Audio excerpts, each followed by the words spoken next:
Quelques heures plus tôt, on avait une situation très tendue, avec deux camps qui s'affrontaient au Liban, dans le sud du pays, les forces israéliennes, l'armée israélienne et le Hezbollah. Les combats étaient vraiment intenses.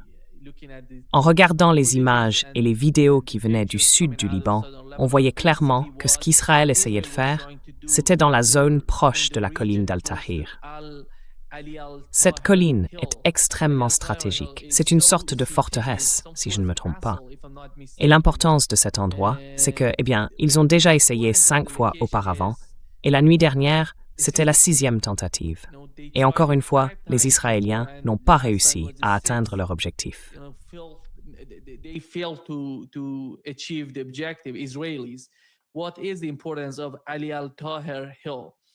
L'importance de la colline Al-Tahrir, c'est que c'est une grande forteresse du Hezbollah, avec des dizaines de tunnels souterrains et de nombreuses positions de tir en hauteur. Elle domine tout le terrain. Quand on y monte, on peut voir toute la région. D'après certains rapports, ils auraient même une forme d'influence jusqu'à la partie nord d'Israël. On peut voir le nord d'Israël depuis cette colline. Et c'est ça, toute l'importance d'Al-Tahrir. Et il y a tout juste quelques instants, l'Iran était en communication avec les États-Unis. Ils se parlaient et la pression était très forte.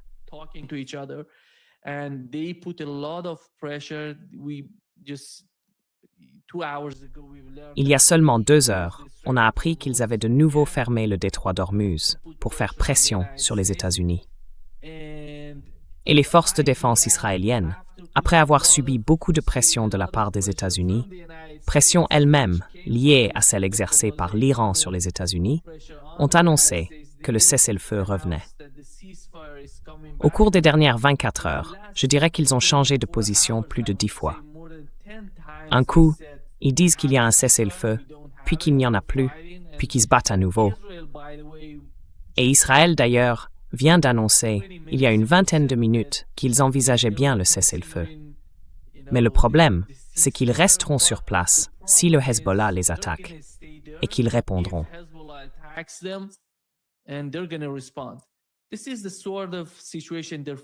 C'est ce genre de situation à laquelle ils font face, les deux camps au Liban. On peut dire que, tant que les forces israéliennes sont présentes dans le sud du pays, et que ces affrontements continuent, c'est parce qu'Israël est là pour atteindre un objectif. Lequel? Détruire les positions du Hezbollah, détruire le sud du Liban, les maisons, tout, les habitations, les villages et les villes.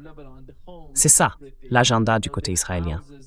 Mais quand on regarde la situation et la manière dont les États-Unis essayent de communiquer avec les Israéliens, je sais que vous êtes au courant de ce qui se passe entre l'administration Trump et les responsables israéliens. Quelle est, selon vous, la nature de cette relation?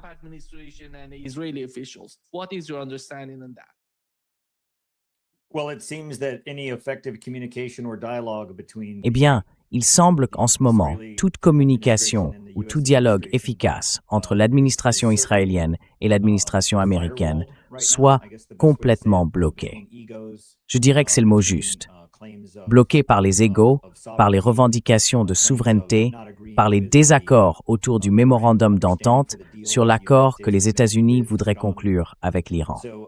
Donc, à mon avis, les canaux de communication et de diplomatie sont très tendus parce que, du point de vue américain, nous n'avons pas d'ambassadeur en Israël prêt à dialoguer avec le gouvernement israélien pour défendre les intérêts des États-Unis. Nous avons un ambassadeur en Israël qui en réalité prend le parti d'Israël plutôt que celui des États-Unis.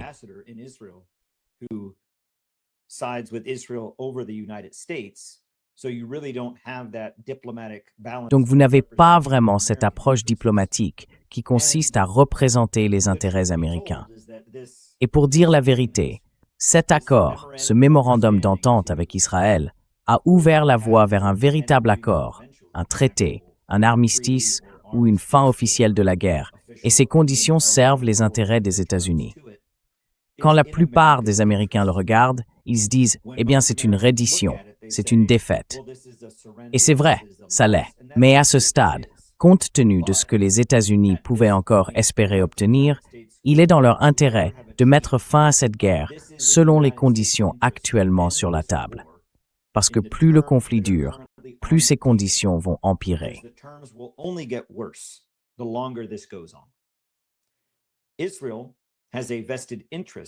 Israël a tout intérêt à maintenir ce conflit, à garder les États-Unis et l'Iran dans une confrontation militaire. Ce n'est pas dans l'intérêt d'Israël que les États-Unis et l'Iran soient en cessez-le-feu ou dans une impasse. Regardez la Corée du Nord et la Corée du Sud. Elles sont en armistice, en cessez-le-feu depuis plus de 70 ans. Et pourtant, elles sont toujours techniquement en guerre. Donc quand on regarde ça, est-ce qu'un cessez-le-feu peut exister alors que la guerre n'est pas terminée? Bien sûr que oui. Mais ça, ce n'est pas dans l'intérêt d'Israël.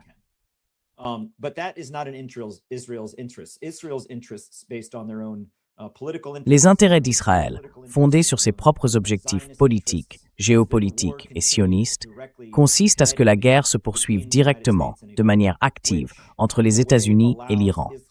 Cela permet, d'une certaine façon, à Israël de continuer ses opérations militaires dans le sud du Liban sans trop attirer l'attention ni subir de pression. Du coup, les États-Unis n'ont pas vraiment de médiateur impartial ni de représentant diplomatique en Israël, capable de défendre les intérêts américains. Dans ces négociations ou dans la préparation sur 60 jours de ce que sera l'accord, on a Jared Kushner et Steve Witkoff qui sont très peu préparés et manquent clairement de compétences pour mener des négociations diplomatiques avec l'Iran.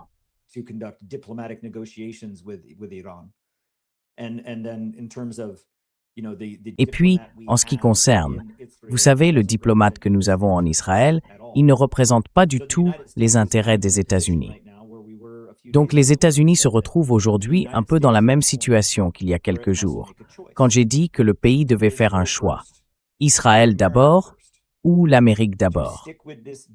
Faut-il maintenir cet accord que les États-Unis ont conclu avec l'Iran, aux yeux du monde entier, ou bien le violer, ne pas le respecter et continuer dans un conflit, qu'il soit militaire ou froid, avec l'Iran? Avec en permanence la question du détroit d'Ormuz, les sanctions, la libération des avoirs et toutes ces discussions qui vont et viennent. Tout cela pouvant mener à un conflit froid ou à un conflit chaud, selon le camp choisi, notamment celui d'Israël. Donc, les États-Unis doivent faire un choix.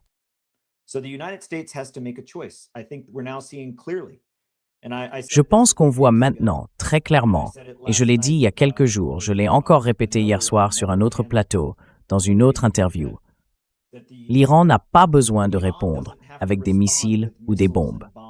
Ils ont quelque chose de bien plus puissant et de bien plus efficace qu'un missile hypersonique, qu'un missile balistique, ou même franchement qu'une arme nucléaire, le levier du détroit d'Ormuz qu'ils peuvent fermer quand ils le veulent. Et il n'y a rien que la marine américaine puisse faire sans déclencher un conflit de haute intensité, ce qui n'est pas non plus dans l'intérêt des États-Unis. Donc ce qu'on voit en ce moment avec ce qui se passe aujourd'hui, c'est l'Iran qui utilise ce levier. Très bien. Israël, de son côté, continue de se battre au Liban. Nous n'allons pas vous retrouver en Suisse.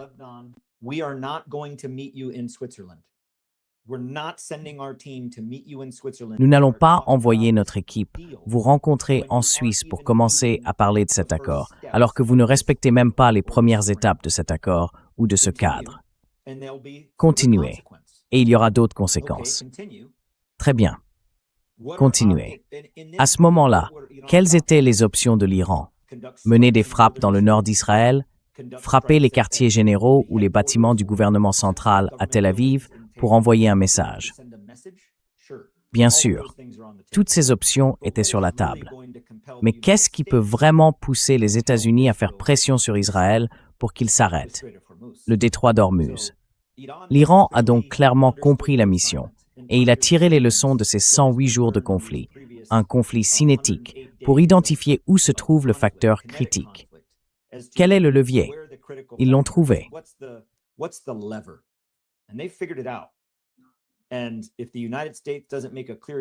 Et si les États-Unis ne prennent pas rapidement une décision claire, l'Iran dispose de plusieurs leviers à actionner. Il y a le détroit d'Ormuz. Il y a aussi la possibilité de frappes militaires. Peut-être pas contre les pays du Golfe, parce que franchement, la plupart d'entre eux, à ce stade, en ont assez de la guerre. Ils veulent trouver un moyen de coexister et de normaliser les relations. Donc, concrètement, c'est Israël qui risque de se retrouver en première ligne, comme une cible directe. Mais il y a aussi le détroit de Bab el-Mandeb, où Ansar Allah a une certaine marge de manœuvre. Ce sont des points où les États-Unis peuvent vraiment souffrir, pas forcément à cause de bombes ou de missiles, mais sur le plan économique, par la pression financière. Et cette douleur-là, elle n'a même pas encore commencé à se faire sentir.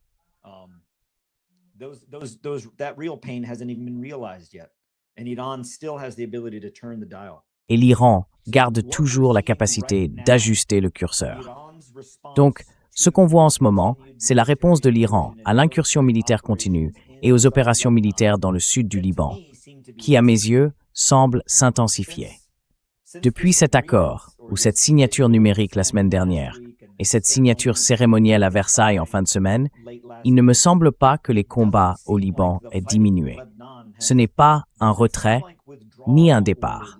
Au contraire, ça paraît s'être intensifié. Et c'est quelque chose que j'avais déjà souligné. Le fait de voir des forces militaires tactiques se déplacer sur le terrain dans des positions qui peuvent donner l'impression d'un repli géographique ne veut pas forcément dire qu'il y a une intention de se retirer. Ça peut très bien être une consolidation des forces pour poursuivre des opérations offensives.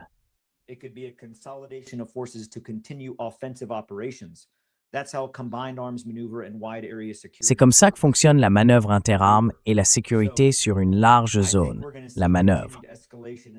Donc je pense qu'on va voir une escalade continue dans le sud, ce qui naturellement, quand il s'agit d'Israël, entraîne une nouvelle escalade dans la région. Ça pourrait aller jusqu'à des frappes dans le sud de Beyrouth, ce qui, encore une fois, serait une autre ligne rouge. Alors je pense que la façon dont l'Iran aborde tout ça, et c'est ce que je ferais si j'étais l'Iran, si j'étais un stratège militaire en train de leur donner des conseils.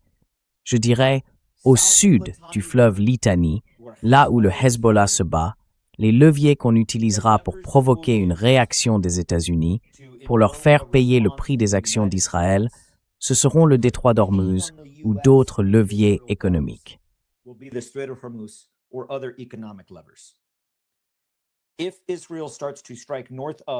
Si Israël commence à frapper au nord, ou semble mener des opérations militaires au nord du Litani, ou encore se dirige à nouveau vers Beyrouth, ce qui naturellement paraît possible s'il continue de viser spécifiquement la direction du Hezbollah, alors l'Iran peut toujours passer à un niveau supérieur. Il pourrait lancer des frappes directes contre des unités militaires dans le nord d'Israël, voire à Tel Aviv, tout en accentuant la pression économique sur les États-Unis. C'est comme ça que je vois la situation évoluer. Et pour l'instant, les États-Unis ne montrent toujours aucun signe de vouloir empêcher Israël de faire ce qu'il fait. Mais la vraie question, c'est, est-ce que les États-Unis en ont seulement le pouvoir? Can the US even stop them?